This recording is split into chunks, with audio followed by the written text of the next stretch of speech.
About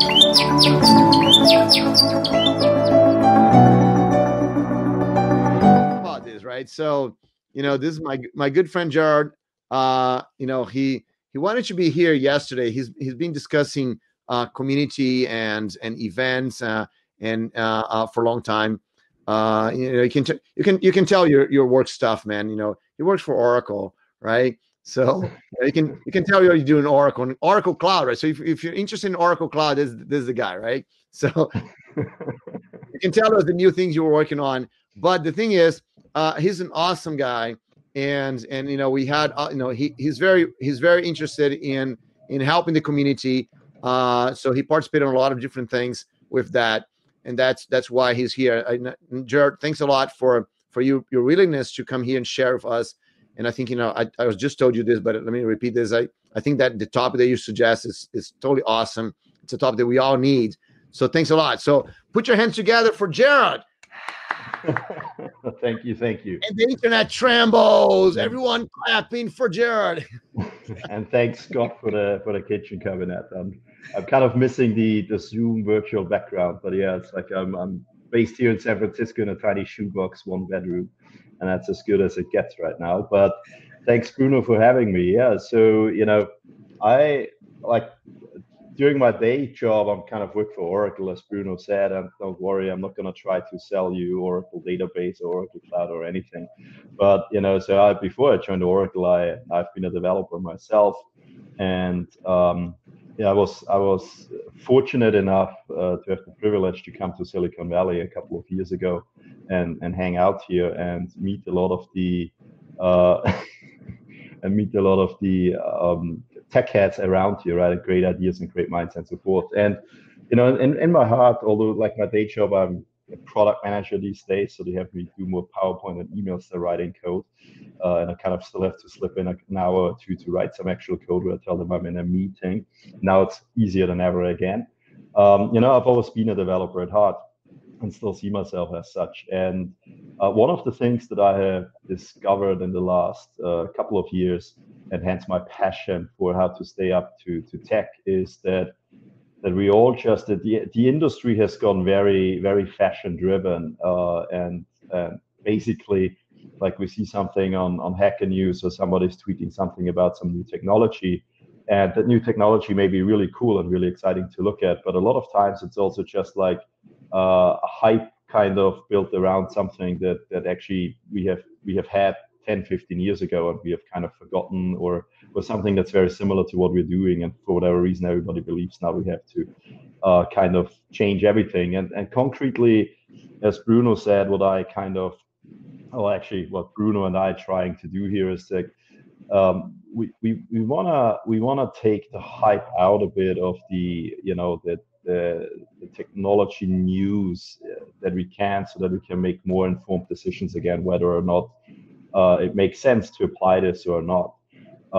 Especially for me, and do my work, I have seen projects that have been big companies that have been ripping out some applications that they are still kind of developing since the last 3 years, because, and pick your favorite topic, because microservices came along, or blockchain came along, or Kafka came along, and whatever it is.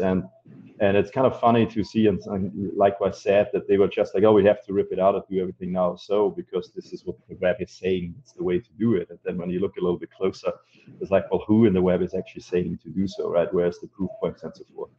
And so that's a kind of a really long introduction, as well as background of myself, of this session. It's like, how do we actually stay up to date with technology? And most importantly, how do you, the developers out there, want to stay up to date with technology, especially also now that we are in a time where we are just most of us, if not all of us, sitting home in our kitchen kind of, and all we have to the outside world is a screen and the internet.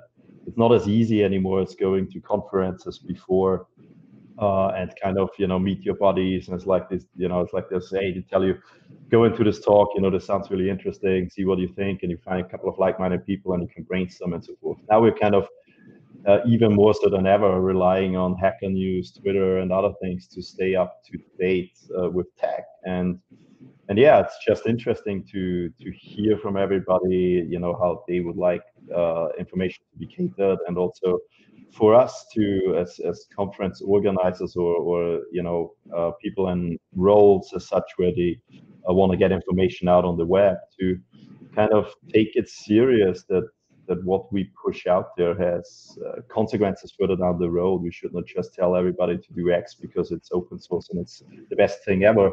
And then companies or developers spend like the next year building something, and not just to find out later on that it was never the right technology to begin with.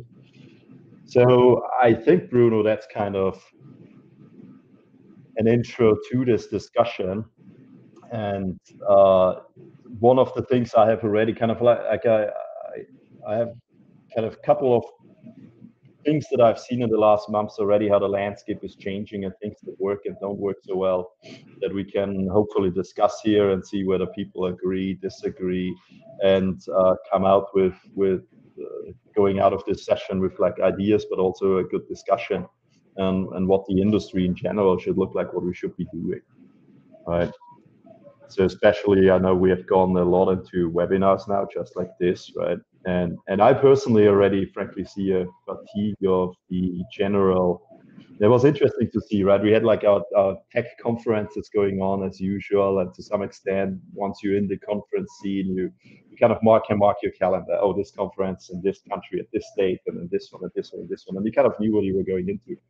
And then the self-quarantine kind of hit, and March and April was just told everybody was doing virtual events because we have to do virtual events. And even there, it was already funny to see how much repetition there was and how much, frankly, quite quickly fatigue that came in for people, like just spacing out because it was just an hour rambling about stuff that you kind of then watch later on as well on demand. And I think we can do better than that. Man, that's a topic right there, right? So so let me see if Scott can join us, right? So Scott is the leader of the Houston JavaScript group, right? And I'm sure every single JavaScript group is going through the same question that you're asking right there. So I think that's a very, very good point. So whenever you're ready, Scott, just join us here.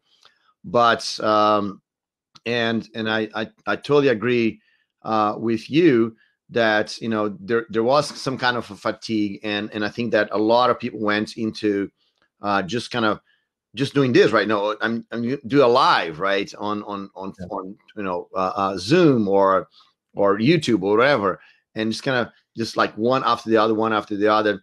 And so that's why one of the things that we wanted to do here, and that's why I invite all of you, right? So looks like everyone that was in the other room did move here, Gerald. So that was good. Okay. So I just want you that you're watching us here. The whole point of us discussing, the whole thing about technology and hype and everything is to help you improve your career, right? So we're gonna be here. Why there's questions, we're gonna be here, right? So please send your question to us. So right now. Actually, I want you to write on the chats, right on the side. Tell me, what is the biggest challenge you're facing right now in terms of learning new technology or keeping up to date with technology? Are you overwhelmed? Is there too many things going on? You don't know what to study. You don't know what's important. You don't know what's hype, what's real. So tell us in the chat here, what is your biggest challenge you have today in terms of learning new technology? We know you're here, right? Because we can see. There's no one in this room a few minutes ago. Now there's 12 people here, right? So we know you're here, right? So so send your questions. And so Elio started with a good question right there, man, immediately. So we have a lot of information around, and I want you to know how you prioritize what you should learn, right? And Jared says, I find it hard to keep track of things that I have some experience with, but not using my daily work. Okay, so let's tackle this one after the other, right? So, Jared, what do you think about in terms of?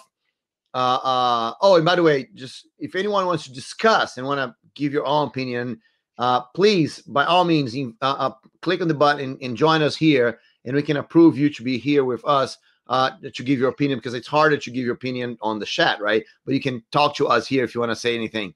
So, Jared, what do you think about how do you prioritize what you should learn? Yeah, I think first you have to ask yourself, do you want to learn something something that you're kind of interested in in your private life, kind of as a developer, some new technology or area that you want to explore. That could be a new programming language, could be a new framework, and so forth. Or do you want to learn something new that's applicable to your job? So at least that's how I always separate the two, right? It's like on the weekend, I code a lot of Python lately, funnily enough, although I'm a Java developer at heart. But there's nothing to do with my day job, and there's nothing to do with anything else. It's just like, I stumbled across it a little bit with Raspberry Pis, and that's where my interest is going right now. For my day job, I think, and for the day job, I think this is where it's important to, like, first and foremost, I think you shouldn't necessarily jump on whatever is the hottest, coolest thing out there that everybody's talking about. You can get very quickly sucked into this, right? We have seen this just recently with microservices, and all of a sudden everybody talks about microservices, and then about Kubernetes, and now about the service mesh and so forth. But really think about what's actually applicable to your day job, right? What are the systems you're building? What are the challenges you're facing, and what could be out there that can help you with that, and not necessarily wander off. A lot of times, and this is one thing that I'm particularly annoyed, and I kind of claim myself to be guilty of the same as the vendors. Like, a lot of times vendors that tell you, this new thing we have is the coolest shit. This will just solve all your issues. It's like, you have to check it out, right? It's like, this is how everybody does it. Especially Silicon Valley is very, very weird about this. But it may not be relevant to your tech at all. And so don't feel like you're being left out of the conversation because you are not the one who jumps on what the internet is right now talking about.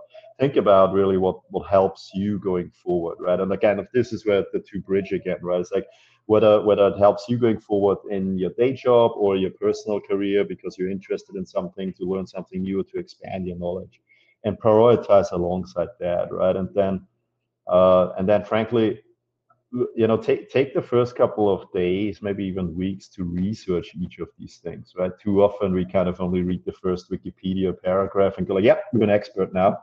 Now let's go into implementing. It's like, when we learn from our predecessors from the 80s and 90s, maybe even 2000s, it's like a lot more time back then went into studying a technology and figuring out how it works. And these days we're way too quick into, like, downloading it, putting it into, our class path, whatever, and start coding, right? And the next thing you know, it's like next week you ship this thing with your code. So, take your time and try to understand, try to build your own expertise around it. And you very quickly will then see, at least for me, kind of whether for me, kind of helps me to figure out whether I'm actually interested in this or not so much. And if not, that's fine, move on to the next thing. What do you think, Bruno? Yeah, so I think I look, when you said about prioritizing based on where you want to get, right? So that's what I totally agree with. I think the biggest problem that we see in terms of people wanting to learn lots of things, and Gerald, for example, says that I find hard to keep track with things, and one of the things that I see a lot is that people you see all this technology, all this hype, like you said. And then we want to learn everything, right? We have this one thing that we call FOMO, right? It's a very well known thing. It's called the fear of missing out, right? That's what developers have. So we are afraid that if we don't know that stuff, we're missing out. We're going to be out. We're not going to get a good job or anything like this.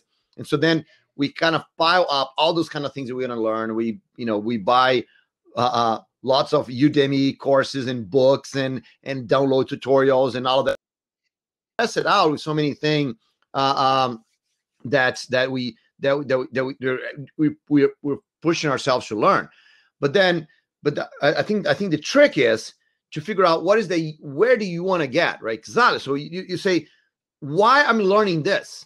I'm not learning just to learn. Right? I'm learning this because I'm going to learn artificial intelligence because I want a new job, right?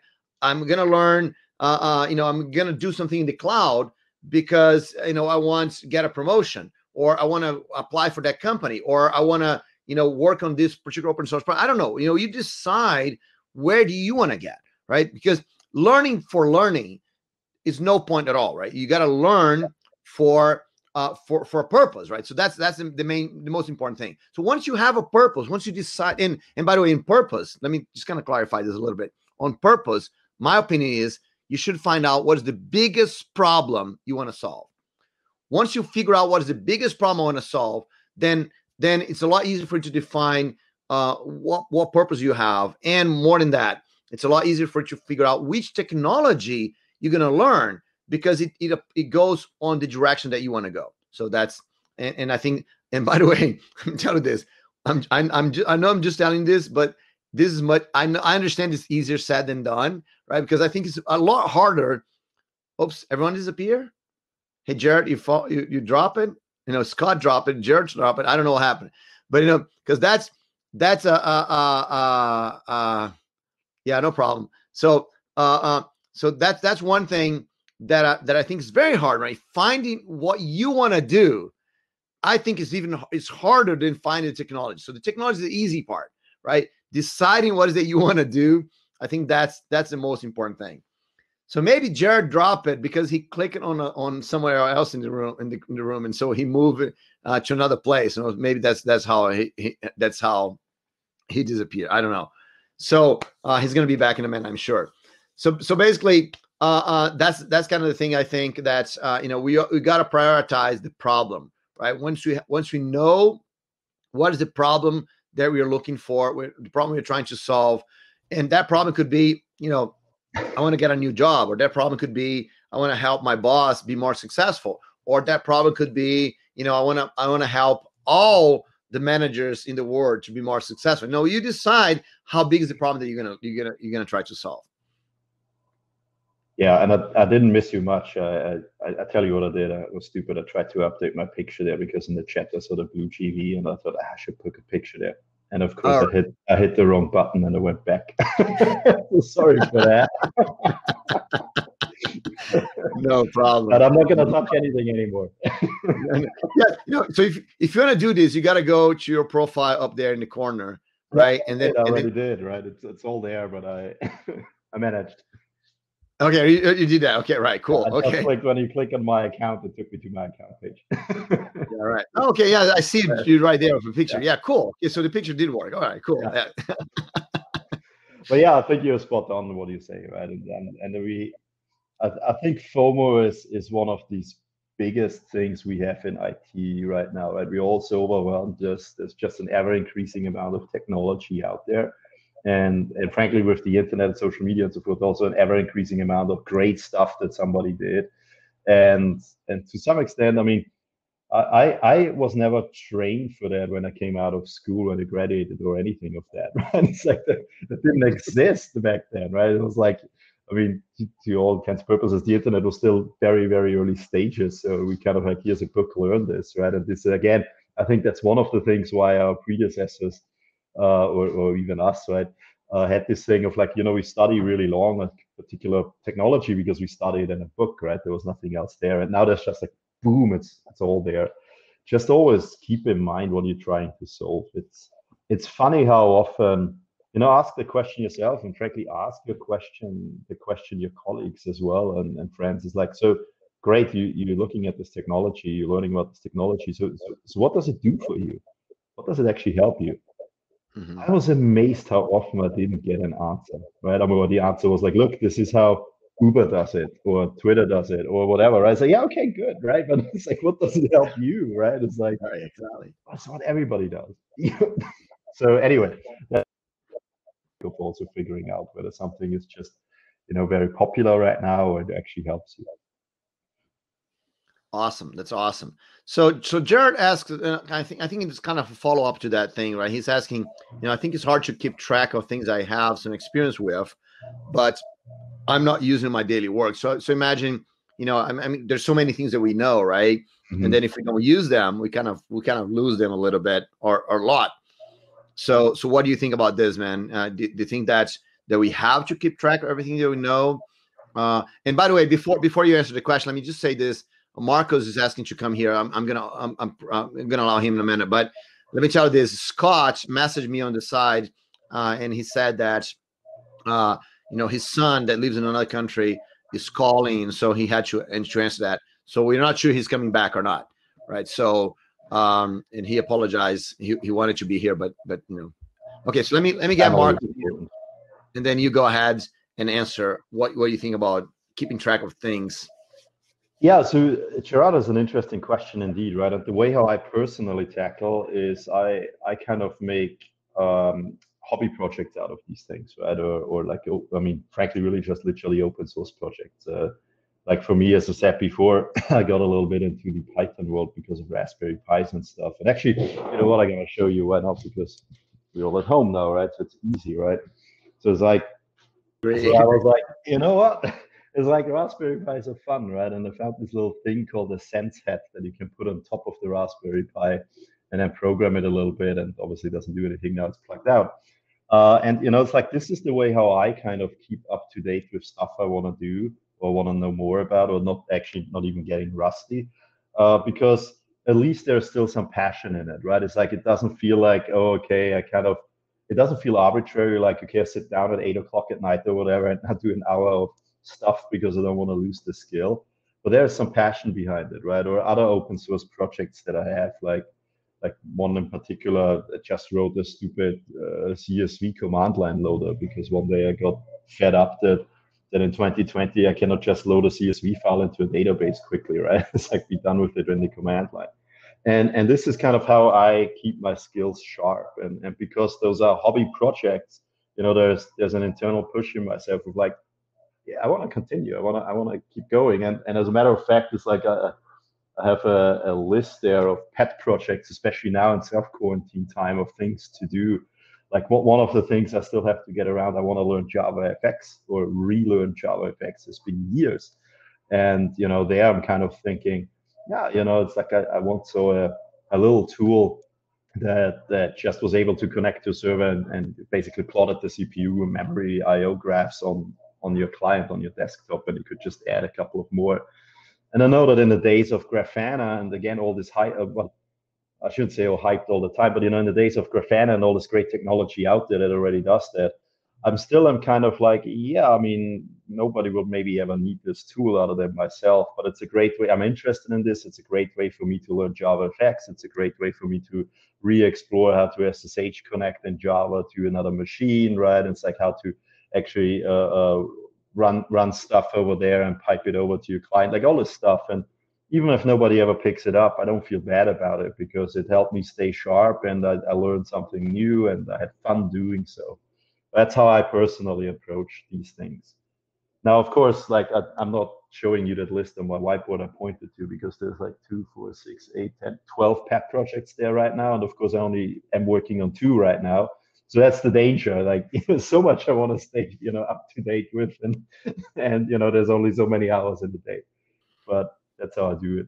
Yeah, that's awesome. So I just want to point out what Gerald said here because he repeated that word many times, and I think this is really important to drive the lesson. He said many times that I do it. It's a pet project that I do it. So that's the thing. It's not about learning. It's about doing. Right? We learn so we can do. Right? So the problem that we have, and I from the question from Gerald, he said things that I have some experience with, but I'm not using in my daily work, right? So I imagine, Gerald, that you've actually done something with it, right? So when you say Gerald is actually wanting to come here, it's awesome. So it's not really about learning something, and then it's more about doing, right? So the whole point that we want, especially for it to keep track and keep up to date, is about doing things. So I love what you said, Gerald, about doing pet projects and applying those things to small projects, to things that you want to do. And for me, the projects, like it's something that you want, right? And it could be something to have fun, right? So like we call pet projects something that we have fun with, but it could also be something useful, right? That's useful for you. So I'm a Java developer. And I never did any meaningful thing with JavaScript, right? So, a couple of months ago, we are migrating our community from Slack to Discord, right? And so there's a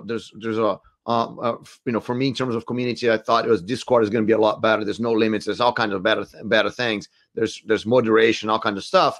So we're trying to migrate from Slack to Discord, and then I thought it was just, that's going to be easy, right? Just going to download a bot, that just imports things from one to the other. That's gonna be, oh, fine, it's gonna do this in 5 minutes.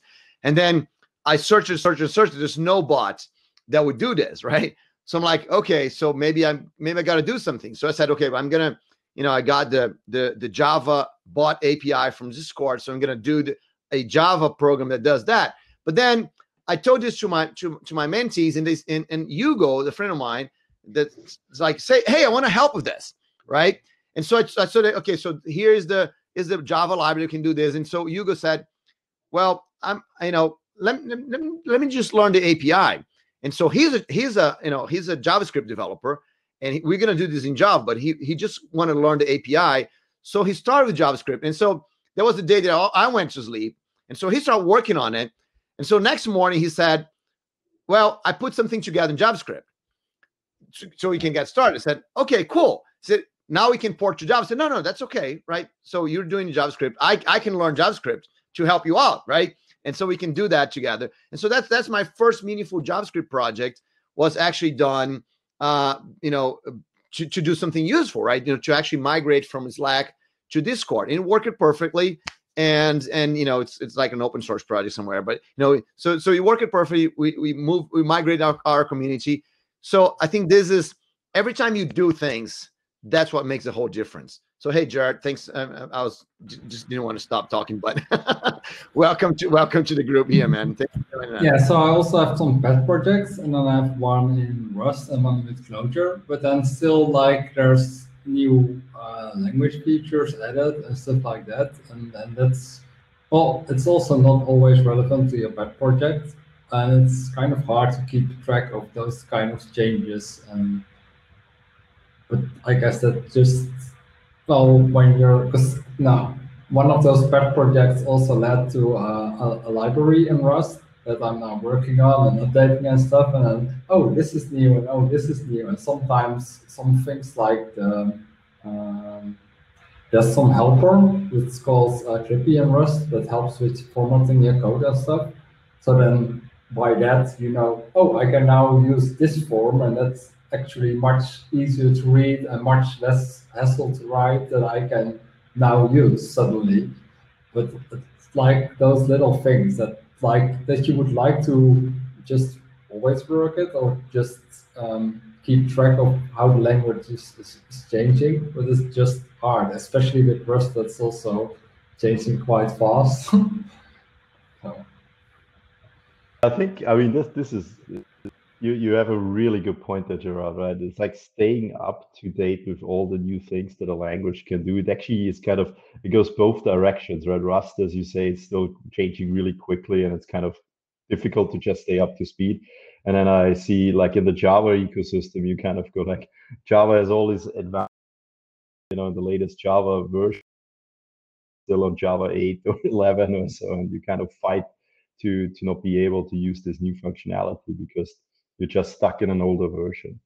But I think especially with the fast moving stuff, what I found helpful sometimes, doesn't necessarily guarantee that it's there, is I'm actually a big fan of podcasts, because podcasts, they kind of give you information in kind of a very passive, consumable way, right? It's like you're working out at the gym, I don't know, I mean, back in the days when you commute or something, it's like it was always very easy for me to just plug in my headphones and listen to something to kind of get the gist out of it, rather than reading through like 5 pages of changelog that you may not render nicely on the phone right now or whatever. You get distracted, right?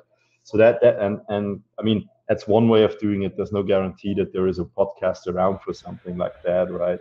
And then of course, good old documentation. A lot of these technologies do have change logs, and it's like funny how we all kind of hate to read the doc and the change logs these days, and just Google stuff and copy paste from Stack Overflow. But that's actually a change log specifically, or sometimes, like we call it in Oracle, we have this new features guide for every release with Oracle database. And it's exactly that. It's a gist of like, here's all the new stuff that's in there, right? And you can very quickly skim through it and go, don't care, this is interesting, right? And then kind of get those nuggets out. And then And what I personally do, I'm not sure whether it's a good advice or not, but it comes back to that list of 12 things on there. It's like I keep a list of all the things I want to do, and but for me the list is always longer than what I actually get to. But at least I don't forget, right? And I literally just use Evernote for that, right? So it's like at least I have it on my phone, I have it on my computer. And there again, if like the way how I try to tackle it is if I have 10 minutes of time, right, rather than playing some, which I'm also guilty of, stupid game on my phone, rather than just get Evernote up and see, hey, what was the thing I wanted to read, right, or look into. So, but again, like for me, it's like the list always seems to be longer than I have time, but at least it's on a list and I don't forget about it. That's what's important for me, right? I've seen something, I found something interesting, it's there, rather than otherwise, 2 weeks I would have forgotten that I've seen it, frankly. I'm actually scared to really put those things on a list because I fear it will just get longer and longer and longer. Well, tricky is that you have like, to kind of it's keep kind of looking like at a it. natural selection, but if I forget about it, it probably wasn't that interesting or. That's true as well. I mean, maybe that works best, right? Or you could just say, if there's something on the list, like every month, anything that you haven't looked at for a month, you just delete off again, right? It's personal preference. I don't know, Bruno, how do you tackle this? So, have you guys ever heard about the 5 orders of ignorance? Is that something that you're familiar with? Only heard, but I don't remember. All right. So I think that's a good thing for to talk about. I'm just gonna write really quick here, because it has everything to do exactly with this, with the list of things and everything, because because a lot of people get desperate on how many things that you gotta learn, especially like Jared. The list gets long and long and long, right? So and what does that mean, right? And so so basically, there's this thing that we call the 5 orders of ignorance, and actually I think that there is the opposite of it, right? The 5 orders of knowledge, right? So that is the exact opposite, but so it's the 5 orders of ignorance, right? And so it's 0 from 5, right? Ignorance 0, right? Order of ignorance 0. So ignorance 0 is I know something, right? So I have no ignorance, right? So I know something. So I could say, for example, so I know something, right? So I can say, Bruno, I know Java, right? Hey, Marcus. Oh, now you're able to join me. So cool, excellent. Yeah. So I can say I know Java, so I don't have ignorance, right, about this. So order of ignorance 1 is that. Oops, I think there's an echo there from someone. Yeah, if you could mute. So order of ignorance 1 is right. So I'm 1 order of ignorance away, right? So I don't know something, right? So I don't know. So I need to know that I don't know, right? So I can say, so Bruno, I don't know Kotlin. I know what Kotlin is, and I know what's used for, and but I know I don't know Kotlin, right? So that's so I have to know what it is to know that I don't know, right? So order of ignorance 2 is actually I don't know that I don't know, right? So yes, it's get harder to write now, right? I don't know that I don't know. So there is a programming language, for example, that just came out or they're never heard of. So I never heard of it. So I don't know that I don't know that, right? And so of course, if I don't know that I don't know that, then I can't really learn it, and I could know it, right? And then order of ignorance 3 is I don't have a process to find out that I don't know something, right? So it's the no process ignorance, right? So, for example, I don't read, I don't watch, I don't listen to podcasts, I don't read blogs, I don't talk with friends. I don't have a defined process that will let me know that I don't know something, right? So then I can, if I don't have a process, I can never figure out something that I don't know. And then order of ignorance 4 is the meta ignorance, right? So that is I don't know about the orders of ignorance, right? So then, if I don't know about the orders of ignorance, I can't even go through this process. Now, the importance of this is that, of course, for you to know something, you have to know that you don't know, right? And then you have to, for you to know something, you have to use your process to find out something that you don't know to know that you don't know, so you can learn it and know it, right? So that's kind of the process goes like this. So and I think that now answering your question, Jared. So for me, what I think is really, really important is to live on, or right here, order of ignorance 1, right? To know the things you don't know, right? The more things you know what they are for, what problem they solve, right? The better you are, right? Because then anytime you see a problem, then I can say, oh, okay, so let's say, I have this problem of very complex algorithms that I don't understand very well. Oh, functional programming could help me there.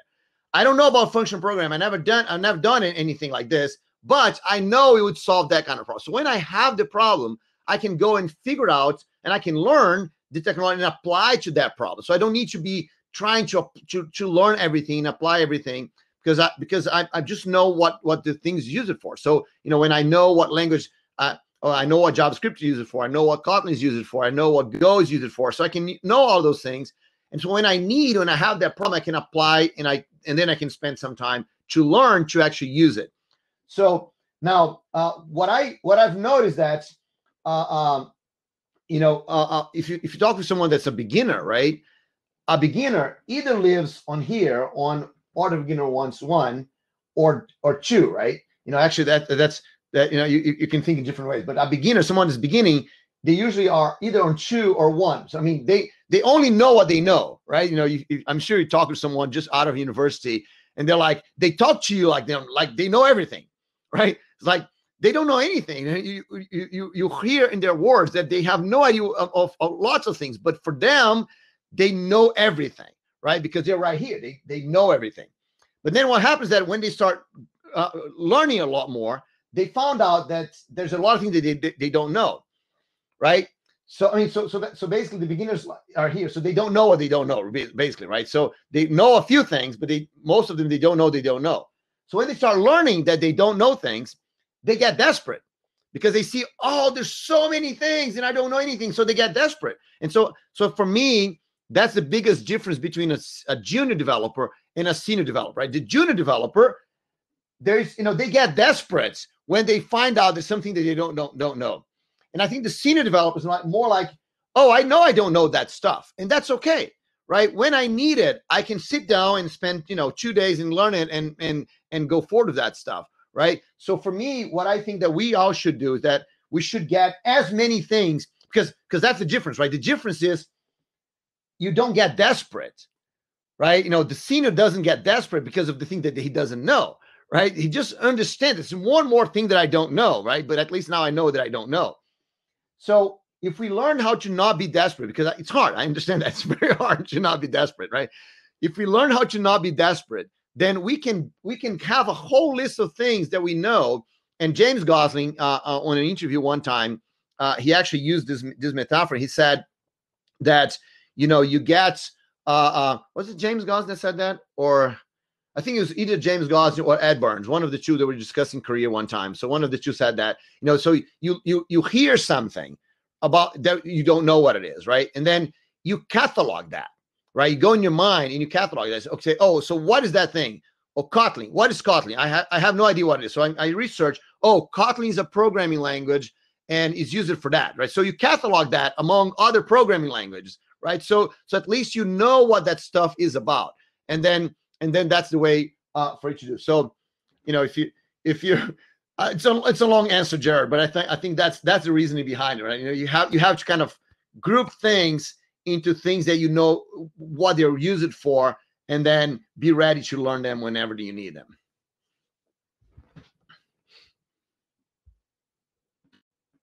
You just reminded me of this page I read on Medium about the Dunning-Kruger effect, where I put it on the chat for people to read if they want. It goes a little bit on to this kind of like what you said is like when you're a beginner, you think you know everything, and then as you get to know more and more, you think like you know nothing. It's kind of a graph that goes like beginner knows everything, and then as you go to the expert, you kind of go in this until you know very slowly go up there again. And I think that to some extent also plays a role, right? The psyche behind human behavior, like don't you know, and all this said before with FOMO, right? Don't be afraid of not knowing something, right? It's like, I mean, you know, like especially here in Silicon Valley, it's amazing, right? It's like well, before 4 months ago, you walk into a Starbucks, right, and like they all kind of hacking around on their laptops and talking about some random framework that they've created or that they've found that you have never heard of, right? It's like it's the best thing and whatever,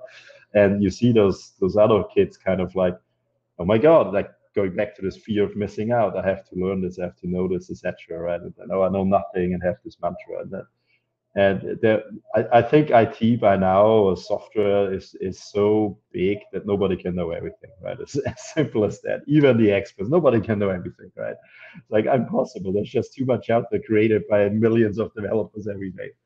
But you know, it's like to what you said, right? Knowing that you don't know, or knowing when something helps your particular issue or your interest that you want to learn, I think gets you a long way. And for the rest, I like what you said, Gerard, before actually, right? It's like, well, if you forget about it 2 weeks later or whatever, then maybe it wasn't that important, right? It's like if it comes up again 2 weeks later, maybe it is important. Maybe you want to look into it. Maybe that's a really good way actually of tackling this, right? It's like there's so much stuff flying around. See what kind of still resonates 2 weeks later. Yeah. Hey, Bruno. So there's a long question. There's a long answer, Gerald, for your question, but thanks for asking this. But so Marcos, you just joined us here. So what's going on in your career and your learning? Can you hear me? Can you hear me? Yeah. Okay. Yeah. I had not planned to be here. Actually, just worked it out today. But Bruno has this effect. We feel compelled to engage, okay, to tell something. And now I have this model in my mind. I need to think about that, these 5 stages. But one important aspect that I use to cope with this challenge of keep pace with the new tech is to hover between concepts that we used to talk a lot in the past, of the choice of being a generalist or a specialist. Okay, so nowadays it looks like we do not have this choice any longer. Actually, we need to hover between them, to keep looking ahead. Okay, actually raising the head to look what's coming. Having a glimpse of what's coming, and as your activities require a deep dive on one of those new technologies and understand it. And one important piece of reasoning to make around is that nobody in the paradise of Silicon Valley wake up one day and says, hey, I have one brand new idea about something that nobody never thought about, and now I will create this new technology that everybody will need to learn. Actually, there is always this, let me use a word that we talked about yesterday, there is a lot of refactoring, a lot of reuse. Many times we can, even in my age, I can see new stuff being built that actually quite similar to things that we saw before in the Unix, in the mini computers, even in the mainframes. Okay, so we need to keep calm. Okay, and actually. We can use this model, okay? I mean, many times I can find myself fearing to be front of a new challenge on which the new guys know everything and I don't know nothing. Okay, but if you keep calm, you pass by this stage that Bruno just explained of knowledge. Okay, and you can leverage the deep dives that you did before on the new technologies. This I've seen this over and over and over, and with that, I can be an expert and things that I just got to know. This is what happens. So we need to feel comfortable with the new technology. Keep calm when the new waves arrive, and suddenly you will notice what is new. That usually is not an essential piece of technology, but the new thing usually is a new arrangement, um, a new approach to use algorithms, methods, I don't know, UI that existed before. So I'm not telling that it's nothing new. What happens is things are reused, and we need to learn how to recognize that. So, yeah, that was my piece of my 2 cents. You are hitting on so many markers that I think Yes. we can speak on for another hour now. I want to take the opportunity on one thing that you just said before, which is Silicon Valley paradise. And this is something that personally annoys me. This is San Francisco. It's just another city. Nothing is special here. The amount of stuff I have seen happening here that are completely stupid and never see the day of light is amazing. The fact is, nobody in the world hears about that because we only ever hear about the good stuff that's happening, right? You don't hear about the bad stuff that's not happening. So don't be intimidated by Silicon Valley or anything, right? A lot of these ideas are just as crap as everywhere else around the world. And a lot of smart ideas come from people all over the world. The power is with you at your fingertips, right? You have the computer, you have the technology, you have the knowledge, and you have the internet.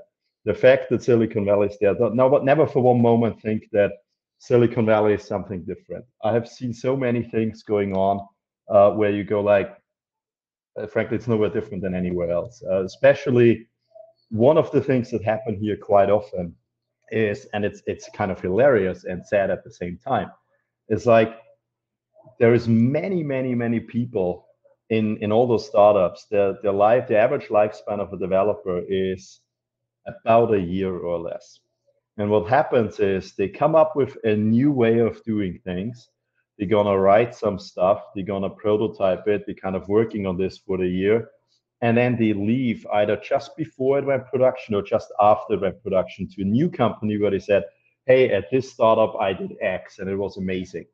And they have never seen their baby in real life and whether it actually ever worked. And all too often do I then speak about with other people who go like, yeah, and like Uber is literally just a block down the road from me where I'm living, Twitter and Uber. Well, Uber especially, I spoke with one guy that I know there who was like, yeah, so here we had this random framework in Julia, and nobody knew how the heck to deal with it.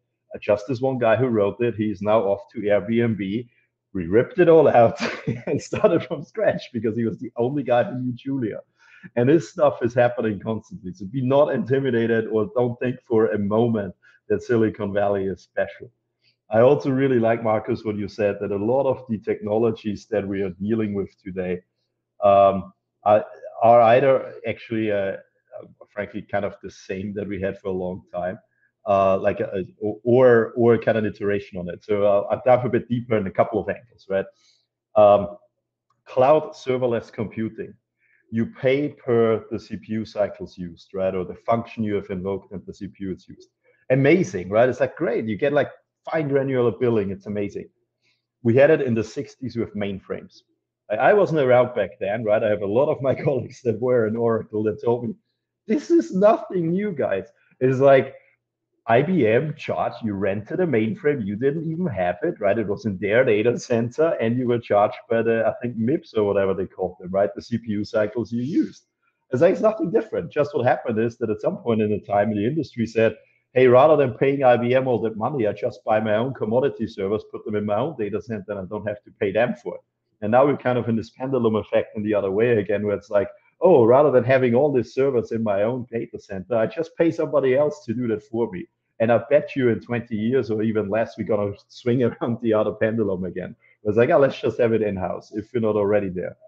The other thing I personally always find amazing is that while there's so much new tech out there, so many new things of doing things, etc., we still SSH into a computer, we still use TCP, IP, FTP, etc. All these foundational technologies that we're using to send REST calls, communicate over the web, etc., they go back into the 80s and before.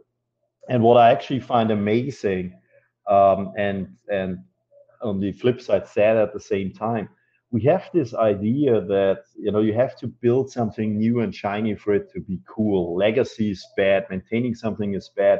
Yet the whole industry runs on technology that is like 40 plus years old. And that's actually a really strong statement for the fact of, you know, what people have put together when they designed TCP/IP, and the fact that in 2020, everything's still based on that, or SSH connections and so forth. That's a strong statement of really well-crafted software.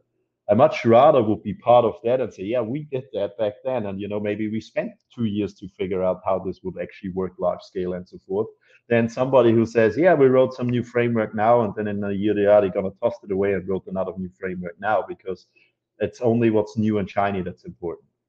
That's in general a trend I see, unfortunately, also in the industry. But absolutely, Marcus, what you have said, I could go on for another hour about all of this, right? But don't be, for once, like intimidated or think you're missing out or think you know, it's like it's not possible because you're not in Silicon Valley. It's like amazing tech is being built all around the world, and all you really need is your brain, your fingertips, and the internet, and you basically have all the resources you need. There's no limits to what you can accomplish. I agree. Very well said, Jared. Very well said. Well, I'm not even going to comment on all of these because I agree with everything you said and both of you said. But there's one thing that Marcus said that I want to tackle a little bit, right? The whole thing about, you know, a generalist or a specialist, right? I think this is like a pet peeve for me. There's a lot of people ask me this about, you know, should it be a generalist, should it be a specialist?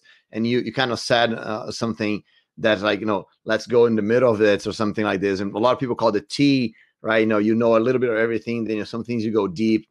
And now the reason why I get this question a lot, and, you know, every time I talk with people, I that's what I notice, that a lot of developers ask, you know, should I be a generalist or a specialist? Because, you know, it's more like, okay, everyone's telling me to be a specialist, but I want to learn everything, right? So that's the question, right? So that's why we say this, the T, you know, the T-shaped career, right? That you know a little bit of everything and you go deep with some things, because that's a way for us to be, okay, I'm not a specialist, not a generalist, so I'm going to do both, right? Or I'm going to be in the middle. So the one thing I want developers to understand is that this fear of should I be a generalist or should I be a specialist should not be a fear, because first of all, we live in a society of specialists, right? I mean, we're here. There's an awesome internet behind me. There's a computer that I'm using. I know nothing about this. Electricity here. I know nothing about this, right? And I'm still able to work with all of this. So if there's not a specialist on those things, we would not be here. So we live in a society of specialists. But in particular, software developers, we are 1/4 of 1% of the populations. I mean, we are like the specialists of the specialists, right? We are already an amazingly specific specialist. So why should we be worried of being a specialist if we already are one, no matter what we do? So I think we should embrace the idea of being a specialist. And for me, a generalist is a specialist in solving general problems, right? And that requires a skill, right? That requires a very specific skill. And I'm going to do the same thing as Gerald, right? The fact that we are home, we can use cool stuff, right? Because then we can show and tell, right?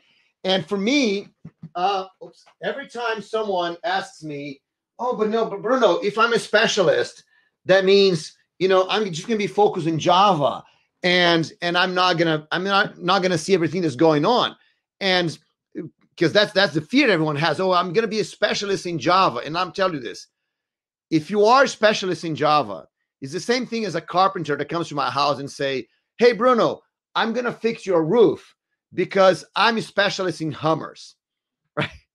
I'm a hammer specialist, right? And so I'm going to fix your roof.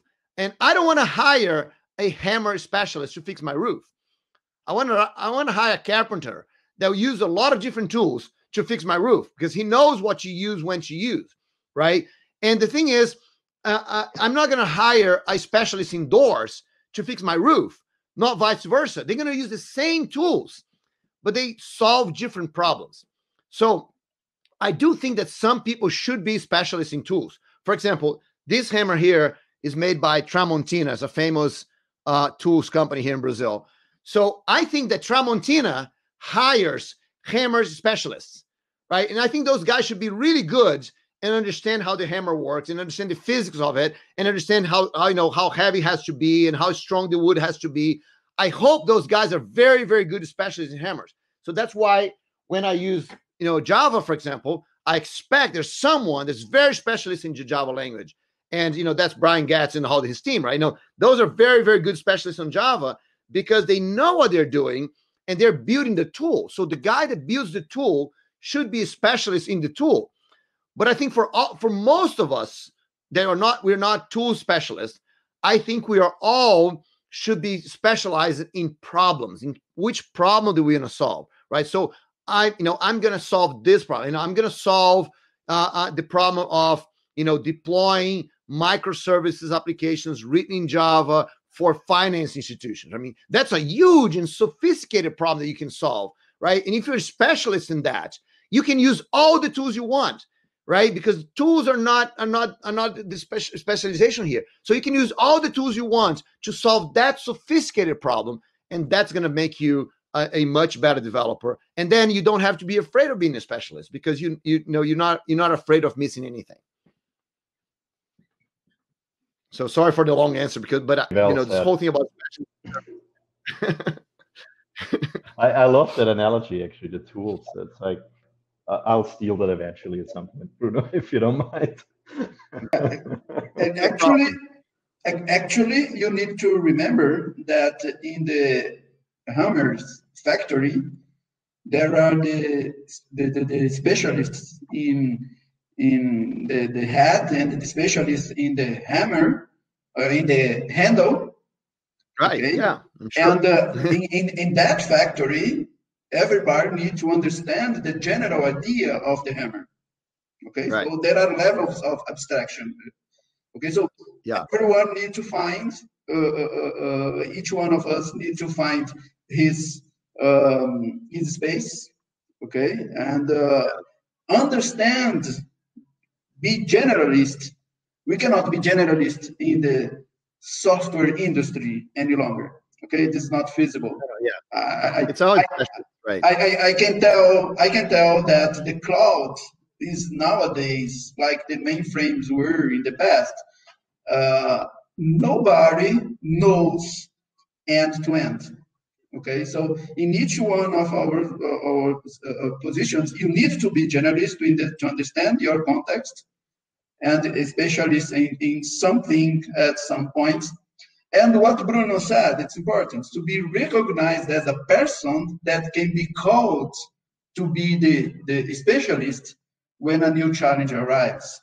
Okay, I faced that many times. I've been called to do something, and I tell, hey guys, actually, I never did it before. No. Okay, you are the guy. Okay, go there, solve this problem, and come up with the solution. So, yeah, that's the it's a recursive concept. Okay, there is no absolute generalism and no absolute expertise. You should not be stuck in something always. Okay, you need to deep dive, raise the head, and position according to the needs. Yeah, there's you're talking about, the abstractions. I'm gonna see if I can find this. There is a post, and if I'm not mistaken, in a C++ a group where the guy talks about abstractions, right? And this is very cool because he talks about he goes. I think he starts on a web page and said, "Oh, but it's just abstraction. We got to go a level down." So he goes down, down, down, and there's never an end, right? Like it's crazy in how many abstractions that we survive on, right? I mean, we write code today based on so many assumptions and so many things that they're underneath what you have to do, and it's very rare. That's actually one of the things that made Bill Joy such a legend in the industry, because he was one of the few people that could actually discuss, like all the way from a language specification all the way down to the electrons on the ship, right? So he could discuss it on all kinds of levels. So yeah, and it's hard, right? It's very hard to have this understanding of everything that's going on. And so Ronaldo says here, it's better a professional to know to solve a problem that's more difficult. I agree with you, right? Being able to solve a problem, it's a lot more difficult than to use the tools, right? It's faster for you to learn the tools than for you to solve the problem. And I think that's true, right? You can spend years and years and years being better and better and better in solving the problem, but the tools change underneath you. Mm-hmm. But and I think that's the thing that both of you are talking about, right? The thing that from the past, right? The problems are similar, right? But we change the tools and the needs, but actually the ideas and the way we did this in the past and the philosophy on how to solve them, they stay the same. So, yeah. And I think there's a really important point for people like me when we talk about the specialization. I see more job postings out there with ridiculous requirements and all the tools you have to know and all the knowledge, to the point I tried to find the tweet right now, but I couldn't, unfortunately. There was this one guy who said, hey, there's a job posting out there just found that has like 10 years of experience in my framework, which I only wrote 6 years ago, right? And we kind of have this kind of, it comes from HR, what I can tell, right? HR just goes like, okay, this is a list we need. And I think there's a lot of responsibility for all of us to kind of push back a bit on this kind of craziness of list and everything, because that's definitely what's going on right now in job postings, right?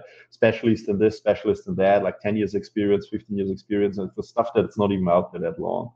And so if you are in such a position in your company or anywhere, right, it's like, make sure that you kind of push back on these things. It's much more important to be, to, as we just said, to have the experience and knowledge of how to solve a problem, because the tools will ever be just constantly changing. And I think we can just, all of us in IT, we once we understand the tool, whether to use or not, now to use one of your analogies, like whether I use a screwdriver or a power drill with a bit on top, right? It's like, then we can figure out on the way. That's like what we have always done in industry, right? It's like, in the end, there's new tools and ways of doing things, and we will just educate ourselves. But if you have that chance in your company and you see these things happening, that job postings have this crazy, you have to be an expert in everything, otherwise you cannot apply here. Try to push back on that as well and help your fellow developers out there, right?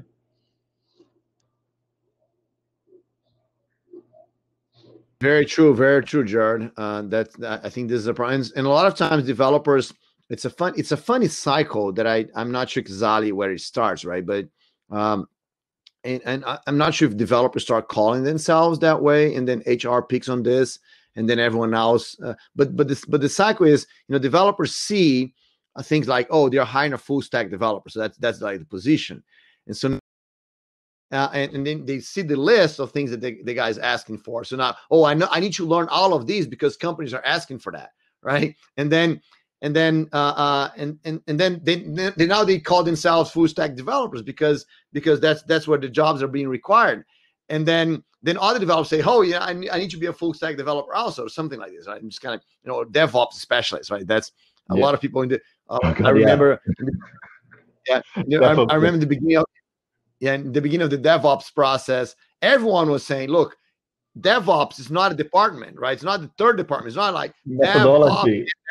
Right? It's not a third department. So there's no, it shouldn't be a position, right? You shouldn't, no one should be hired to be a DevOps person because that's a third, so and then now that's what we see, we're looking for a DevOps specialist. So everyone, a lot of people say, oh, I'm a DevOps developer or something like this.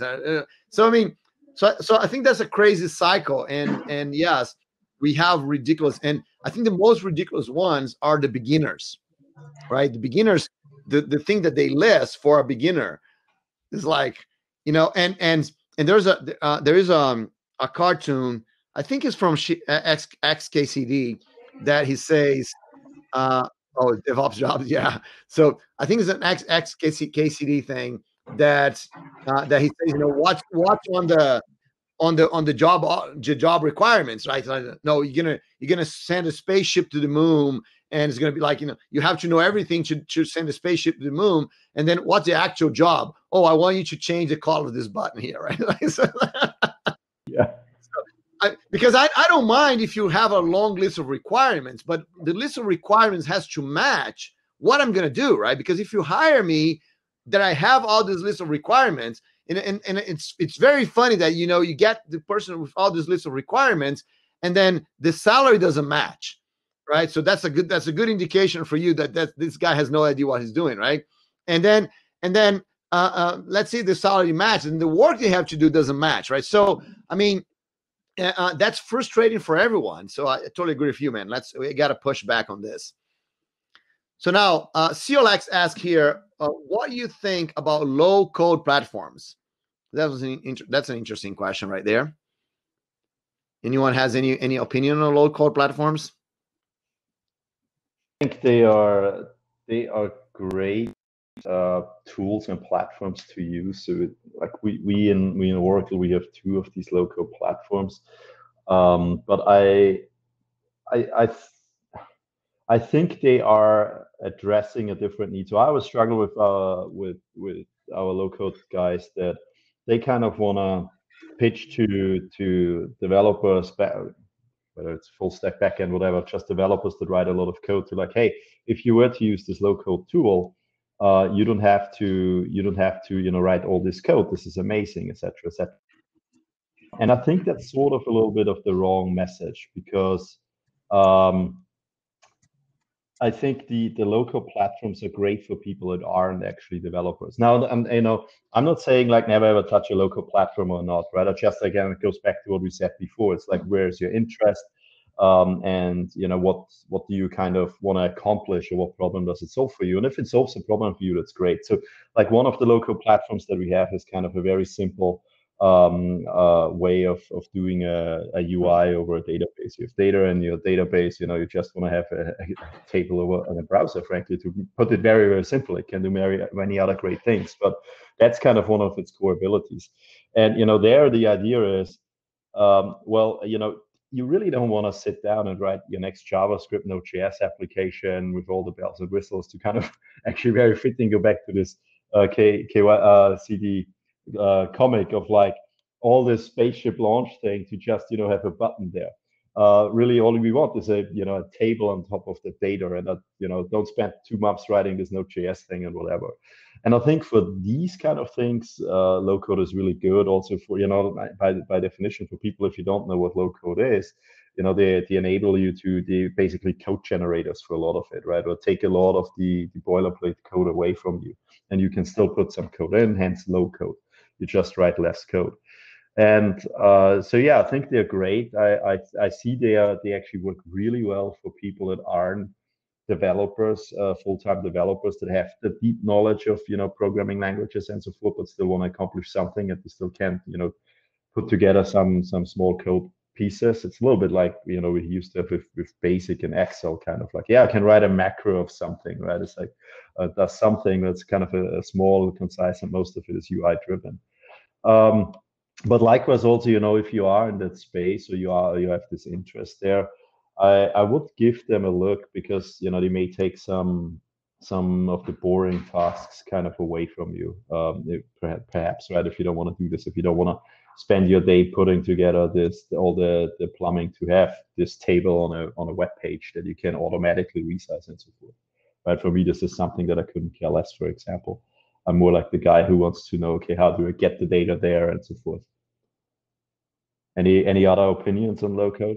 Yeah, I think that's you know, first of all, I have to understand that there's a lot of talk about low code, but to be honest, since I started with software development so many years ago, that we talk about low code, and I think that this comes. I mean, it's just the term low code is now, right? But this term has been going on for a long time. Actually, we had I just did on Wednesday. I had a webinar with James Gosling, right? So, and actually, he was basically saying that that question showed up, and James was saying that, you know, you get COBOL, right? COBOL, when people did COBOL, they were thinking about low code, right? So then non-programmers, business people could write application, right? That's what COBOL was done, right? You know, it was a business coding thing. And then, you know, so COBOL was like the low code of the time, I guess, right?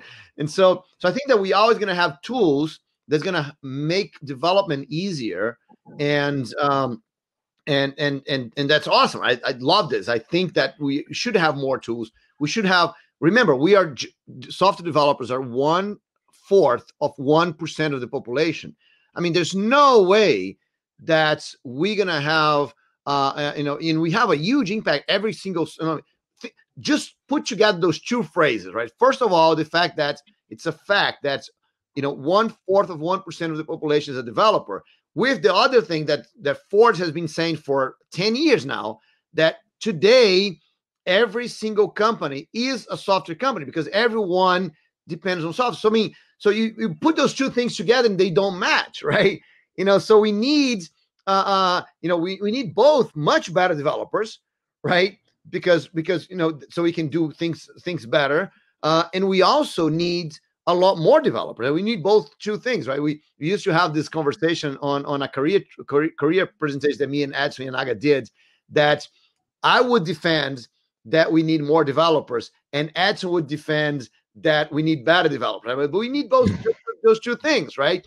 And so so one thing that I think that low code kind of helps is that, you know, you can get more people into writing software, right? More people changing, you know, making those things, like you said, Gerald.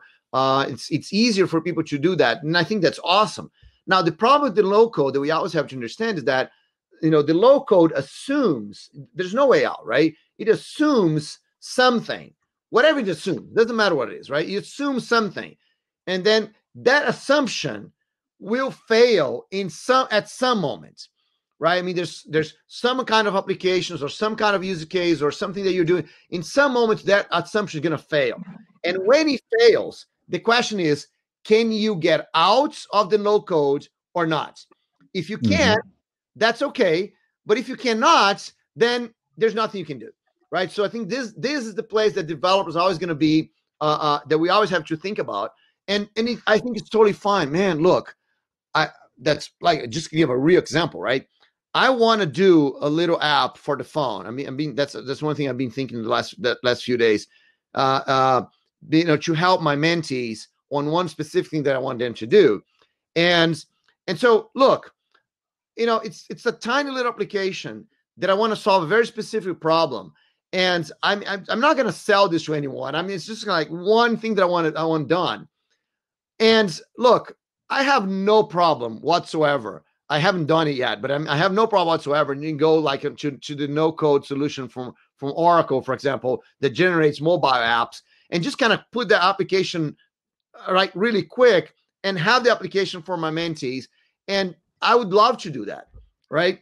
And then probably that's the only thing that the application is going to do. and I'm never gonna look at it again because people are just gonna use it. So so I think there's use case and use cases, right? And so now if you tell me, Yeah. hey Bruno, let's implement the new the new performance improvement of the new garbage collection in Java, and let's use this a low code application to do that, right? It's like, yeah, okay, no. Yeah, Bruno, I'd like to build on top of two things that you mentioned. Every time I listen something close to low code, as you told, it's an old concept. My first approach to it is to understand as an starter, something to wrap application development. Okay, and that firsthand is not tied to the whole life cycle.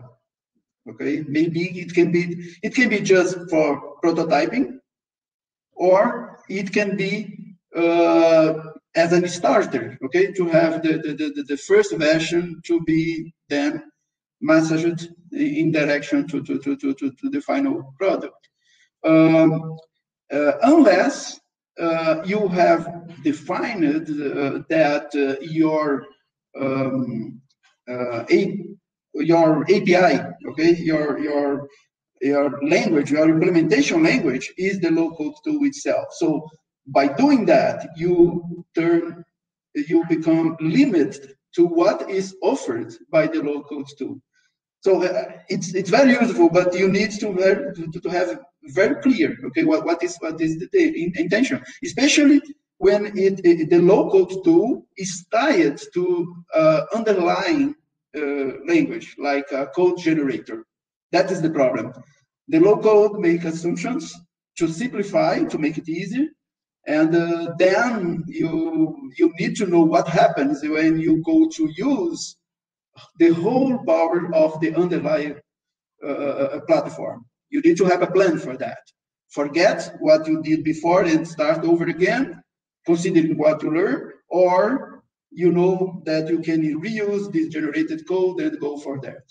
But there is another thing important to consider that I had before, is that if the local tool is good enough, you have the risk of having your team not wanting to, not forthcoming to produce code in the target language. Okay, I had this complaint before. Okay, hey Marco, this product is okay. This is great. Everything is good. Okay, but when I ask something to my team that is not provided by the local tool, the team refuses to implement and become limited. It's not possible. Limited, not possible. But we did that before. Okay. Yeah. A little program. Okay. Copy and paste. No.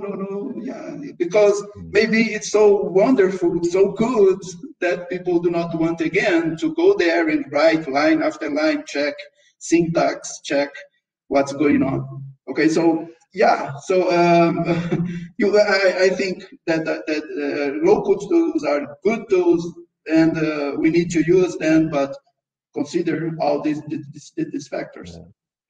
Yeah, that's perhaps to add to no, that. that's an interesting thing here, because you said rapid application development, right? RADs, and so many years ago, when I started at university and everything, that was like the big rage of the time, right? So you had like things like Visual Basic and Delphi, right? They're promoting themselves as rapid application development, right? So I mean, I think that's the thing, because I think it ties up to the next question, because I think the industry moves and the ideas are similar, right? The implementations change, and then because the implementation change, we have to change the name, right? So so you get COBOL. Something new. Right, all new, right? So yeah, so we have COBOL.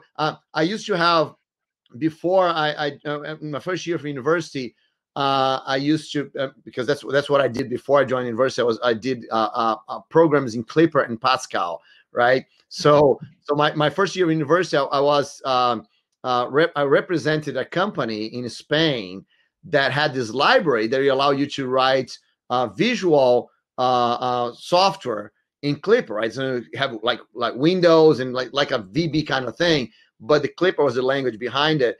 And so, so Clipper was also a language code. Oh, because that's just database, right? So, you don't have to write a lot of code. You just kind of connect to the database and do things. So I mean, I think the concepts are changed and the names changed. I mean, the concept is the same, but the names change.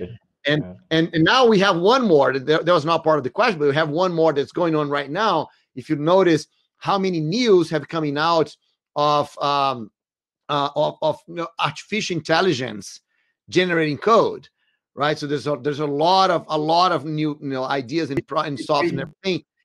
It's just the next low code thing, right? Because now some artificial intelligence is going to generate code for you. I'm loving it because if I can only do the parts that are fun, I'm totally fine. I'm throwing the non-fun parts to someone else. And I think it's an interesting, perhaps another way to look at it is what you said before, Bruno, right? It's like it's yet just another tool, right? And we use the tool for wherever they make most sense, right? And it's like we could argue that everything we do is low code, right? Because nobody of us writes machine code anymore. That is actually the thing that gets executed on the CPU, right? It's like nobody writes assembly anymore. It got abstracted to C to write less code. We have Java to write less code, and it's just like alterations. And perhaps it's just a part of progress, right? If we were all still writing assembly today, will be probably a lot less developers out there and a lot less computers that we're using. But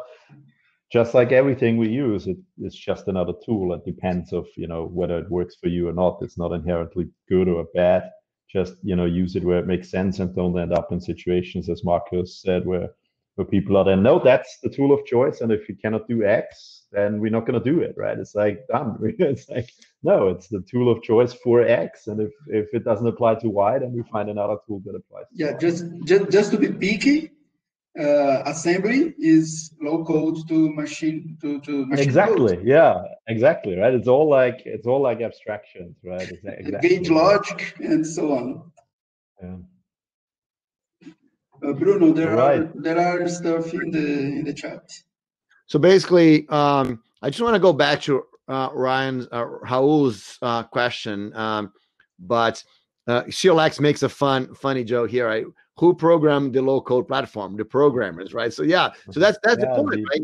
The more you do these things, the more we developers are allowing non-developers to be part of this movement, and then so there's going to be more people actually creating. Think about it.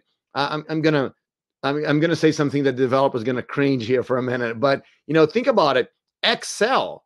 I mean, Microsoft Excel is probably the best low-code platform of the history, right? Maybe now there's some others replacing it somehow, but because it allowed millions of accountants and business people and program their business, right? You have the spreadsheets where they're so sophisticated, and that's the software being done there. And the way it does that is turn normal people into developers, right? And so, I was looking. So here, I'm working with some friends. You can see here in the top of here, besides the name of the events, International Developer Career Day, there's Arena Digital Events, right? Right here in the middle. And so Arena is a new initiative that Yara Sanger, that runs TDC, it's doing, right? So with lots of different people to actually create a company that helps people do online events. So Arena is the one that's behind the scenes here, right? Organize the tools and everything. There's always people working with us here. I'm here having fun with you guys because I don't have to worry about the event.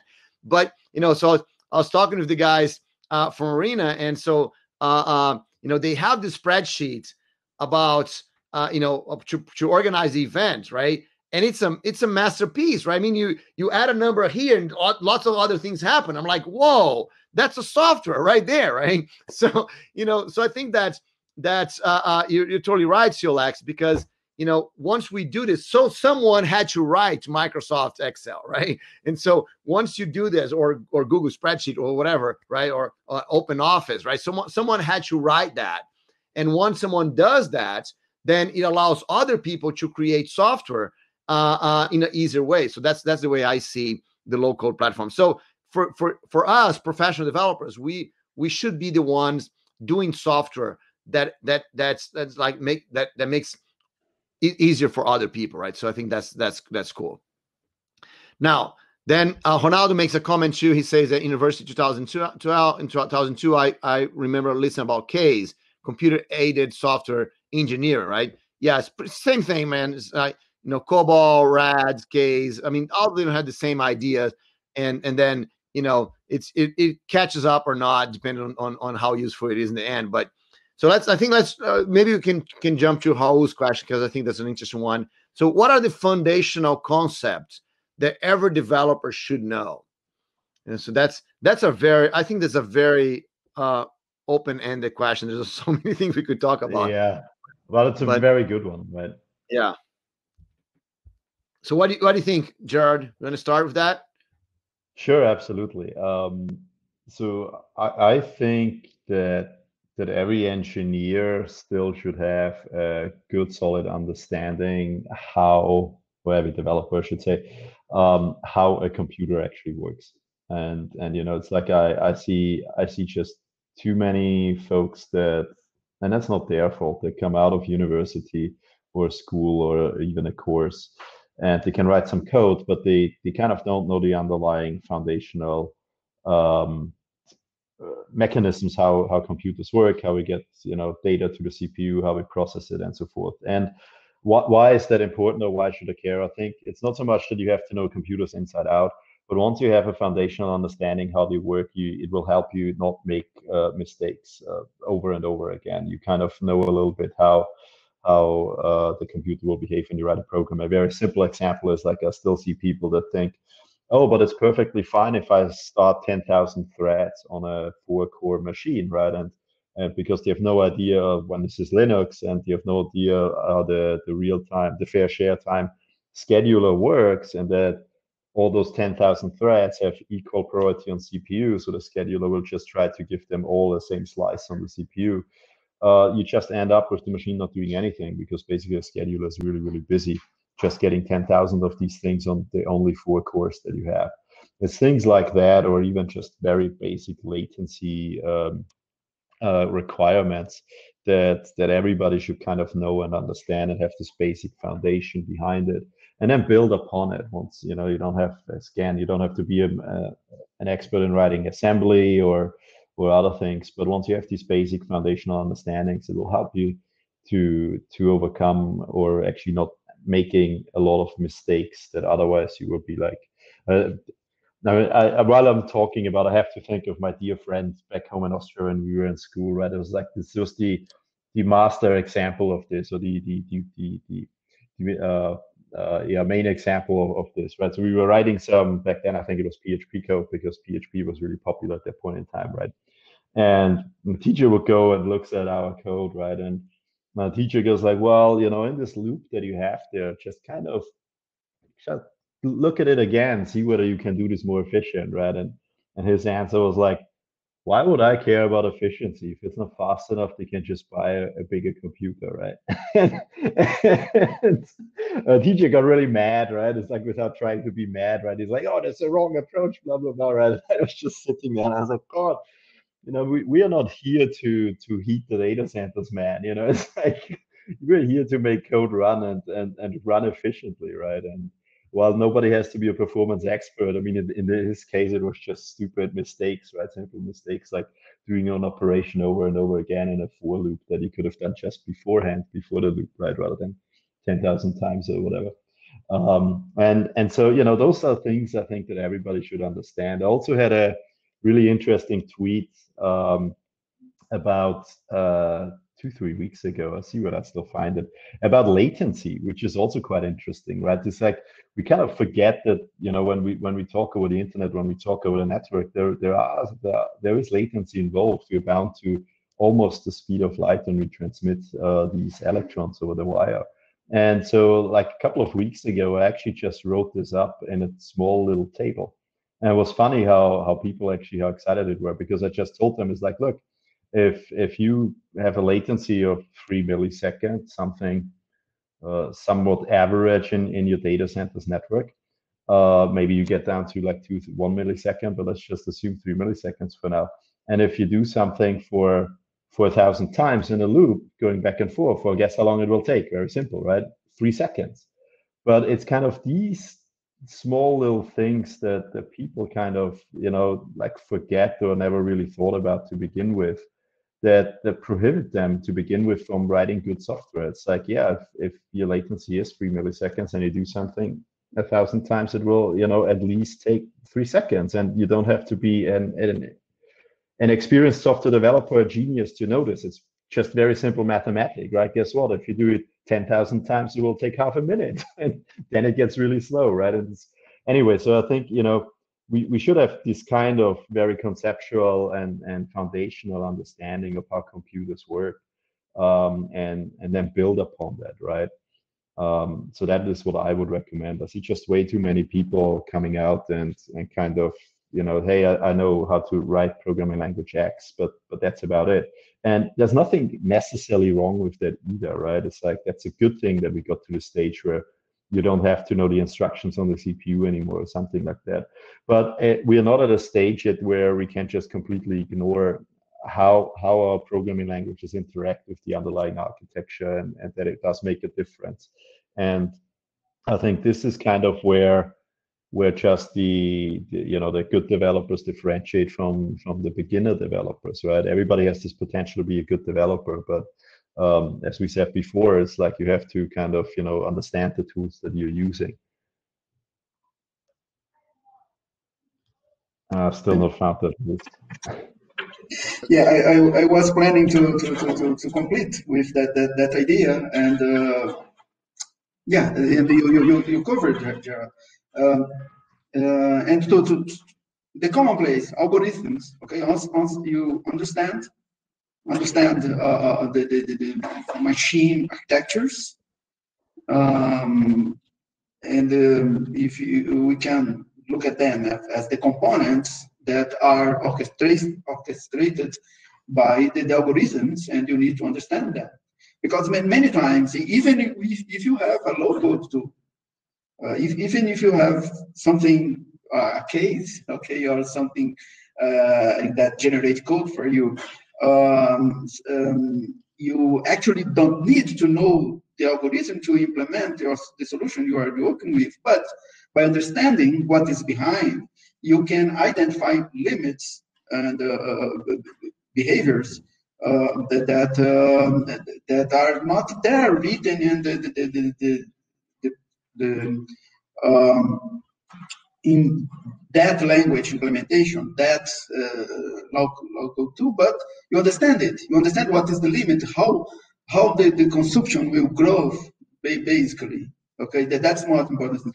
In both ways, you need to understand how it grows, and sometimes even it's the opposite. You may find out that some solutions are more efficient with less resources if you understand how the components interact. Okay, man. In cloud, this is important. Okay, although we've been observing magic happening every day. Okay, still there is always a limit on which you can have an idea of what you can or cannot expect from implementation you have. So algorithms, it's my addition, being more specific. Okay, so machine and algorithms. Okay, they always there behind there. Even in AI. Okay, currently there's a lot of discussion regarding looking at the narrow networks as just statistics machine, or how the algorithms are mapped to the neural networks that are ready. What is more efficient? Okay, the AI guys are promising that they can do everything without our help, without the help of the implementer. But we are in the verge of this possible transition. Even if this happens, initiative like GPT-3 and other things that are happening comes um, um, to kind of do our job, at least for some years from now, some years ahead, we will need to understand the algorithm to understand if to know, to detect if you trained your model enough to have a reasonable result. Okay, so even if the AI become to do big part of the coding, we still need to understand what is the complexity of the problems. That is the point.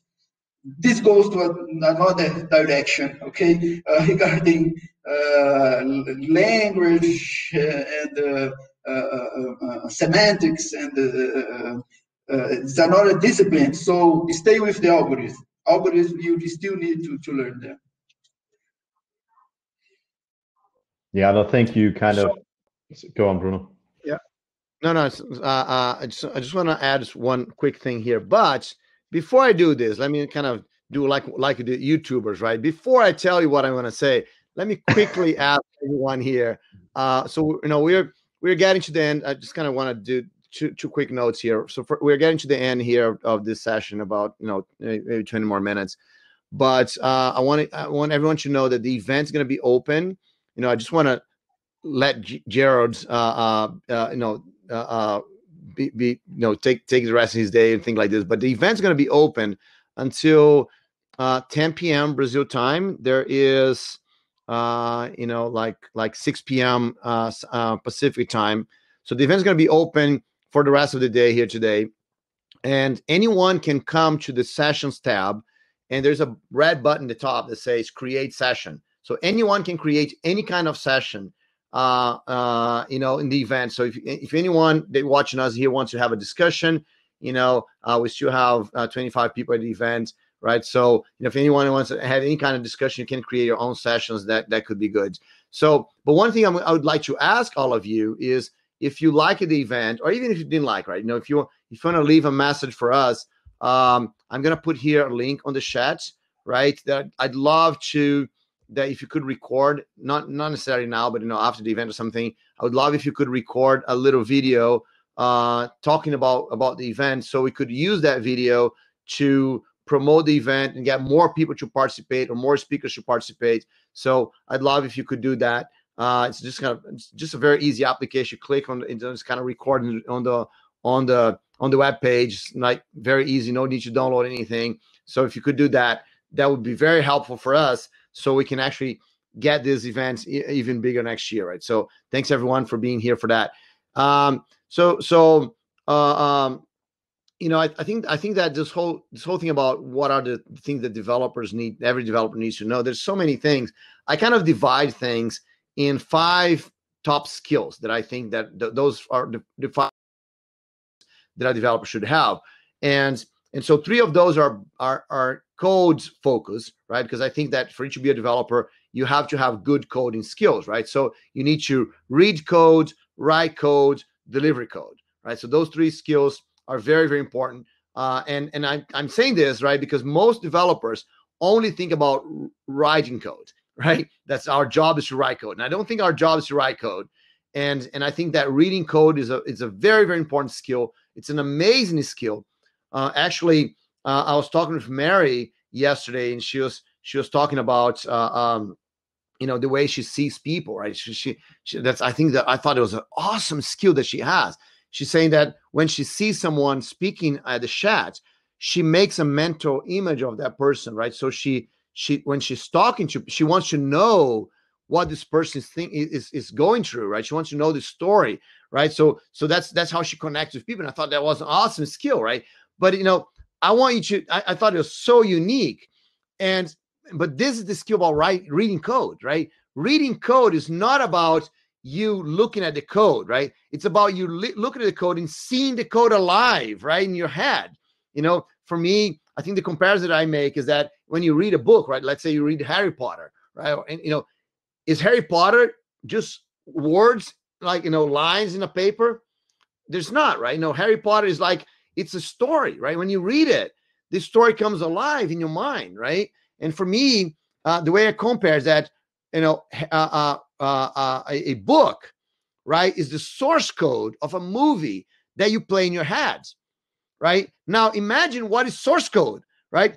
Source code is the source code of a software that you run in your head, right? So the ability of reading code is the ability of actually seeing the code coming alive, right? And so, and you know, so the more, of course, that's not, I'm not saying that's an easy thing, right? I'm just saying that's the skill we got to develop, right? When you read codes, kind of understand what's going on. And I'm just gonna talk a little bit about read code, and then I talk about everything else at once. But and so a good example for me, and that could be a book for me to get right there. But a good example for me about reading code is the design pattern, right?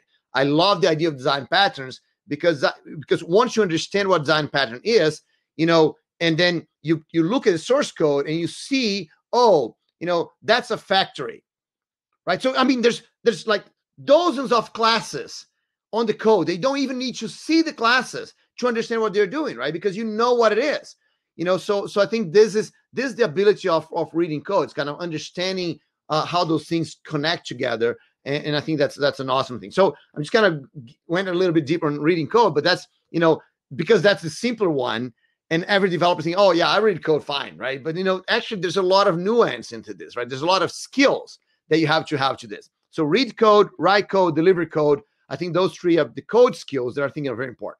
Now, the ability that I think that is the most important for developers is the fourth ability, that is solve problems. What makes us developers is that we solve problems. That's what we do by using code, right? So I think the three skills are very important because that's what we use to solve problems, right? But our job is to solve problems. You know, a lot of developers think, oh, my job is to write code. No, it's not. Your job is to solve problems, right? So if you're solving problems with code, you're a developer, right? So that's what I think makes a developer, is solving problems. Now, there's a fifth skill that I think it's not the most important. It doesn't make you a developer, right? Because that's not the most important. It doesn't make you a developer. But I think it's the most overlooked skill because it's the skill that's going to get you further in your career, right? It's going to make your career explode. And that is share what you know. So share what you know, be it writing or presentations or you know, or open source or anything. You know, sharing your knowledge is the skill that's going to make your career explode. Actually, we're talking with Kirk Pepperdine yesterday, and you know, Heinz asking him, I think it was a question from the audience. I think someone asked from the audience, what is the most important skill that actually got him where he is? And Kirk said, writing. Right, so writing is what got me here. Right, so that's the sharing. The sharing, well, what you know is the skill that's going to get you your career to grow. So those are 5 like umbrella skills, let's say. Right, read code, write code, deliver code, solve problems, and share what you know. Right, so you know, the more you go deep on those things, I think the best thing. But that, I understand that's not exactly the question. Right, the question is what are the basic concepts that developers need to do. And so for me, among those concepts, I already talked a little bit, but you know, I think that what really opened my mind, and I was a developer for a long time, and I had never seen this. What I think that turned me into a developer was when I understood design patterns, right? I mean, for design patterns, when I had to read that book several times, but when I start understanding that there is, it doesn't matter if you're following the design patterns itself, but when I understood that there is a design, right, around the source code, right? There is an idea that the source code wants to do. That's when I think that I became a developer, because it was not more about, oh, I'm just going to write this thing to have like these things to do, right? Then that's when I start understanding software. So and just to finish this, there's one last thing that I want to do. Oh, did I put the link here for the? Yeah, I did put the link, right? There's one last thing that I would love to show everyone, because, you know, since Gerald was kind of putting articles there, let me put an article that is not written by me, right? Someone else wrote this article that I think is the one chart every developer must understand. And I think that one also was very, very helpful in. Well, so the Gang of Four is the main design pattern book, right? The gang, just search for Gang of Four. Gang of Four. You just search for like these 3 labs Eric online. Grammar? Yeah, that's the one exactly. Yeah, So the Gang of Four. Hang on, Yeah, I think I have it in the chat. This one, right? Yeah, right. Okay, cool. That's one. Yes, thank you. All right. Yeah. So, but just this article I've just posted there, the one chart at developer must understand is the chart that's going to show you a lot of things that we don't think are important, how important they are. I think that's a very simple chart that's very, very cool. And it's very scientific. Everyone's likes to talk about science those days, right? So if you're one of the developers saying, oh, you have to use math because of science, and so many people are saying. So I say you have to understand that chart because of science, right? Because that's a scientific based chart that I think every developer should really understand. And the importance of that chart is, I was talking we were in the JCP executive meeting the other day. And then Ken Fogel was talking about education, right? And learning about, what we could do to help universities in terms of Java. And then who was from Oracle at that time? I think it was Brian Gatz, but I'm not sure. So I'm not going to say who it was, but I think it was him. There's someone from Oracle that was talking about what they want, right? When they hire people for the Java team, right? And they're saying, look, we want to hire people from out of the university. We want to hire trainees to come work with us. We want to hire developers to come work with us.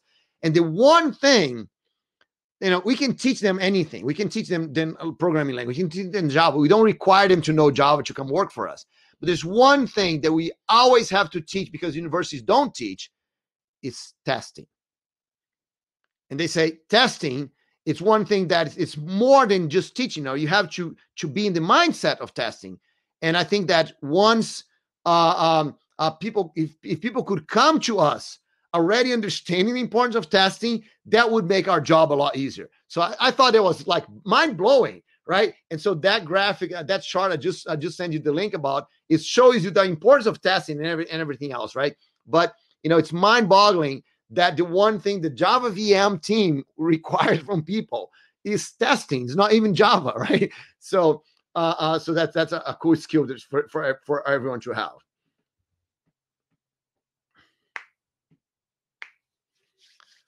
Yeah, one of the most overlooked skills to have, right? It's like testing is so fundamentally important because how nobody likes buggy code, and how many hours do we actually waste fixing issues in our code?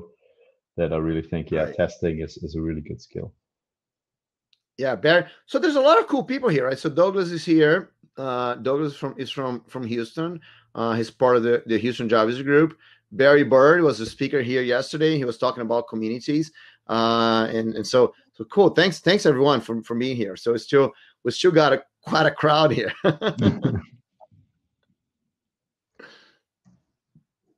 Yeah, and I think also if you take it back to kind of foundational stuff, I think more universities are also offering some of this foundational courseware online for free these days, right? So I don't know about Barry, whether he could comment on it or not, but I know that the MIT has courseware out there. And so again, it comes back to what we earlier said, that all you need is your brain, your fingertips, and the internet.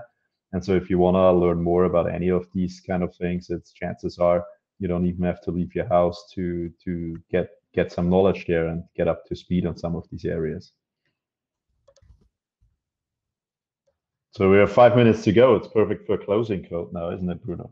Because I mean, you just dived into so many different areas right? Again that we could keep on talking for another hour, but. Yeah, of course, right? Well, I'll tell you what. If people want to stay, and if you want to stay, Gerard, I unfortunately have to leave because I had told my wife that this is gonna end about noon, right? Yeah, I have the And same so, issue, unfortunately. I got away with 2 hours Saturday morning, but right. So she's waiting for me for lunch, right? It's already 4 p.m. here, right? So I mean, she's probably a little hungry right now. But but everyone else, if you guys want to stay, the room's going to be open. You can open new rooms. Actually, this room is not going to be the best one, right? It's better for you to open a new session, because this session here is moderated by Jared. So when Jared leaves, then no one else can come in. But anyone else can go and create another room where it's going to be open for everyone. So that could be a cool thing, right? So Barry says my university will be all online default. Awesome, man. That's awesome. Yeah. So I think we can kind of wrap up. So how about Marcos? Do you want to start wrapping up? So then you do me, and then Jared's kind of finish because he's the owner of the room here. Okay. Okay. So back to the topic, why keeping up. Okay. Oh, I think what is important. I feel some fear in the questions. Okay, like what I don't know, as you mentioned, that I should know. I saw some comments also with people looking for, hey, I need to grab this technology. Okay, I need to grab this certificate, this badge. Okay, but that's not the point. The point is the process. Okay, you need to have an approach to what's coming, have the sensitivity to deep dive, keep pace with the new technology, and learn to follow to the next step. Okay, so it's like I feel like I'm kind of talking about Buddhism or some kind of another subject than the development, but I think that's the way to go. Okay, the secret is your path. Do what you do best. Okay, don't stay too much in one topic. Look around and keep the way. The way is the point, not the milestones that you get. You do not focus too much in the milestones. Okay, check the milestone, be proud of it. I did that, I got that, and follow the path. That's the way to go.